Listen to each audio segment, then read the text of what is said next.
हरे कृष्णा कृष्णा कृष्णा हरे हरे, हरे राम राम राम हरे हरे। जो भगवान श्री कृष्ण का भक्त होते हैं, जो वैष्णव होते हैं, उनका जो विचार होता है, उनका जो चेतना होता है, संसार सभी जीवों से सर्वोपरि होता है, सर्वश्रेष्ठ होता है।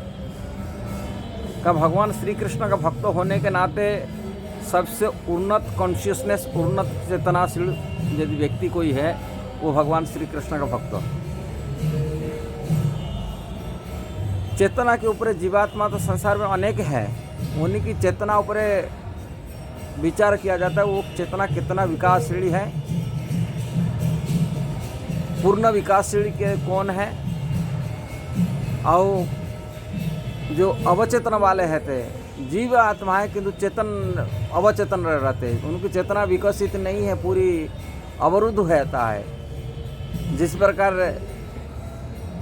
पेड़ है कि सरीसृप जीव है, कीट पतंग है, ये सब जीव है किंतु उनका जो चेतना है, जैसे पेड़ का चेतना ढका हुआ चेतना है, उनकी चेतना कुछ अवरुद्ध है, बड़ा है, उसको ठंडी गर्मी महसूस नहीं होता है, कि सुख दुख की महसूस नहीं होता है। पेड़ है, चेतन है, जीव है।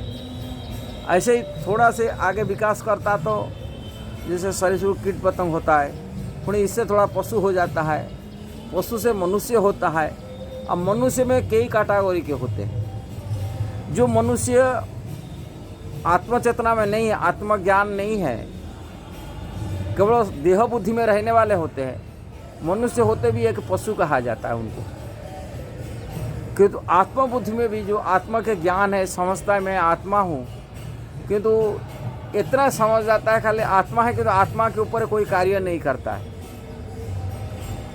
आत्मा के कल्याण के लिए कार्य नहीं करता है। और आत्म कल्याण का कार्य न करके इंद्रिय तृप्ति लगा होता है, इंद्रियों को ही परम सुख मानता है। वो थोड़ा पशु से थोड़ा सा विकास होता है, किंतु ज्ञान रहता है इतना ही, बस आत्मा के ज्ञान होता है। कि इससे आगे थोड़ा बढ़ते हैं जो जीवात्मा होते हैं, आत्मा कल्याण तो नहीं जानता, वो जानता है ये जीवन में अच्छा कर्म करूं, अगला जीवन में तो सुख मिलेगा। इसीलिए उन्होंने वेद धर्म को, नियम को पालन करने के लिए चाहता भी मैं वेद के हिसाब से मैं धार्मिक कार्य करूं, जिस धार्मिक कार्य करने से मेरा अगला जीवन सुखमय बनेगा, स्वर्ग आदि सुख मिलेगा, इतना जानता है। किंतु पूर्ण आत्मा के कल्याण के लिए नहीं जानता है। वो आत्मा कल्याण इतना ही जानता है, मैं इसी जीवन में सुख मिला, अगले जीवन में सुख मिलेगा। यहाँ आत्मा नष्ट नहीं होता है, मरता नहीं। ये संसार के कर्म ही उसको सुख देता है, दुख देता है, वो अनुभव करता है। इसलिए अगला जीवन के लिए वो अच्छे काम करने के लिए चाहता है, आत्मा का यही कल्याण चाहता है, संसार के सुख भोगने के लिए चाहता है। किंतु ये संसार में सुख नहीं होता, पुण्य परवर्ती दुख मिलता है, उनको पता नहीं होता है। ये संसार जन्म मृत्यु चक्र में लगा हुआ होता है। किंतु इससे बेटर लोग होते जो संसार बंधन छुटकारा पाएंगे, मुक्ति पाने के लिए चाहते हैं, उनको ज्ञान होता है, असली ज्ञान हो जाता है। ये संसार जन्म मृत्यु चक्र में फंसना पड़ता है, जन्म मृत्यु जरा व्याधि दुख भोगना पड़ता है। ये नश्वर शरीर होता है, भले ही देवता के शरीर मिले कि ब्रह्मा जी के लोक मिल जाए, कोई भी जगह जाए, पुण्य ये संसार में आना पड़ेगा। इसलिए संसार बंधन छुटकारा पाने के लिए मुक्ति की प्रयास करता है, मुक्ति होने के लिए प्रयास करता है, मुक्त होने के लिए चाहता है। ऐसा व्यक्ति ऐसे ही संसारी भोग करने वाले कि पर जीवन में सुख भोगने से वो श्रेष्ठ होते हैं, मुक्ति पाने के लिए आकांक्षी व्यक्ति। किंतु उससे आत्मा के असली कल्याण नहीं होता है। आत्मा के असली कल्याण जब भगवान श्री कृष्ण का सेवा में लगता है, भक्त बन जाता है, वैष्णव बन जाता है, वो मुक्ति का इच्छा नहीं रखता है। वो जानता है ये आत्मा परमात्मा श्री कृष्ण का अंश है। श्री कृष्ण का अंश होने के नाते श्री कृष्ण का सेवा करना उसका परम धर्म है, परम कर्तव्य है। इसको जान करके उन्होंने भगवान श्री कृष्ण का सेवा में लग जाता है।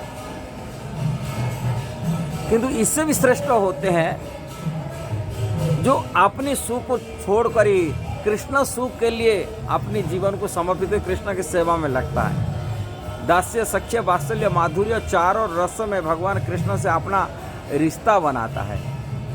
संपर्क में रिश्ता तो है, किंतु उसमें पुनर्जागरण करता है। भगवान के भजन करके प्रेमा भक्ति में लग जाता है, राग भक्ति में, भाव भक्ति में आता है। कृष्ण साथ उनका रिलेशन को रखता है। ये मेरा लाला है, मेरा बेटा है, मेरा साथी है, दोस्त है, मेरा प्रियतम है। ऐसा कृष्ण साथ अपना रिलेशन रखी कृष्ण के सेवा में वो कृष्ण सुख के लिए अपने सुख को त्याग कर देता है। अपनी सुख की इच्छा नहीं रखता है कि ये संसारी मुक्ति का इच्छा रखता है, ना भुक्ति का इच्छा रखता है। केवल कृष्ण सुख के लिए अपनी जिंदगी जीता है। भले संसार रहते हुए कृष्ण के सुख के लिए कामना करता है। मैं कृष्ण को कैसा सुखी करूं, कैसा प्रसन्न करूं, कैसा संतुष्ट करूं। वो प्रसन्न हो जाएगा तो मेरा भी प्रसन्नता आ जाता है। जैसे संसार में आप माँ बाप अपना बच्चे की प्रसन्नता में प्रसन्न हो जाते हैं। माँ बाप चाहते हैं मेरा बच्चे कैसा सुखी रहे, इस पर वो कृष्ण कैसा सुखी रहे वो विचार रखता है। हमेशा कृष्ण का सुख के लिए, प्रसन्नता के लिए, उन्हीं की प्रसन्नता के लिए अपनी कार्य करता है। हर कार्य उनकी प्रसन्नता के लिए करता है, अपना सुख के लिए नहीं। बच्चे जैसे माँ बाप कभी अपनी सुख के लिए नहीं देखते, अपने बच्चे का सुख के लिए देखते, ऐसे ही कृष्ण को अपना सुख के लिए उनको प्रदान करते हैं। कृष्ण के सुख के लिए देखते हैं। अपने जीवन में सुख मिले, दुख मिले, परेशानी मिले, कोई बात नहीं, किंतु कृष्ण सुखी हो जाए। कृष्ण सुख के लिए अपनी जिंदगी जीते, संसार में जीते तो उसके लिए, कृष्ण के सुख देने के लिए। कृष्ण सुख के लिए उन्होंने तरह तरह कार्य करते, मन, बुद्धि, विचार सबके कृष्णमय होता है। कृष्ण सुख के लिए उन्होंने दिन रात सोचते रहते कैसा उनको प्रसन्नता करा जाए। कृष्ण प्रसन्नता के लिए वो जीते हैं। ऐसा ही महामहिम, महात्मा, महान आत्मा, वास्तविक सर्वोत्तम चेतना एक श्रेष्ठ व्यक्ति होते हैं। सर्वोत्तम, सर्वोच्च स्थिति में रहते, उच्च चेतना में। वही सबसे पूर्ण चेतना वाली कहा जाए। पूर्ण ने पूर्णतम चेतनाशील व्यक्ति है। कॉन्शियसनेस वाले जो चेतना हिसाब से देखा जाए तो पूर्ण कॉन्शियसनेस वाला महान भक्त होते हैं।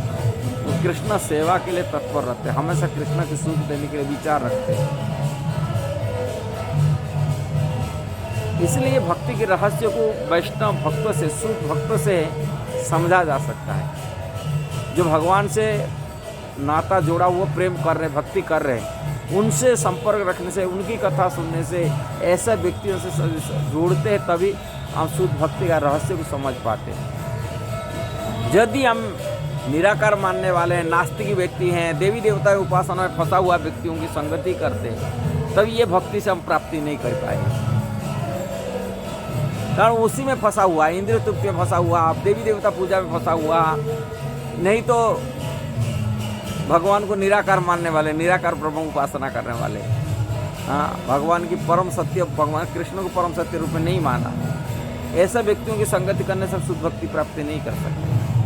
इसलिए शुद्ध भक्ति प्राप्ति है कृष्ण के अन्यान भक्त, कृष्ण के लिए जो जीते हैं, कृष्ण के लिए जो अपने जीवन धारण करते हैं, कृष्ण की सेवाएं पूर्ण समर्पित व्यक्ति सेवा में तत्पर रहते हैं। ऐसे ही महान भक्तों की संगति करने से शुद्ध भक्ति को मार्ग पा सकते हैं और शुद्ध भक्ति को समझ पाते हैं। यदि ये वीडियो सही लगा जरूर इसको शेयर करना, सब्सक्राइब करना, लाइक कमेंट देना। हरे कृष्ण।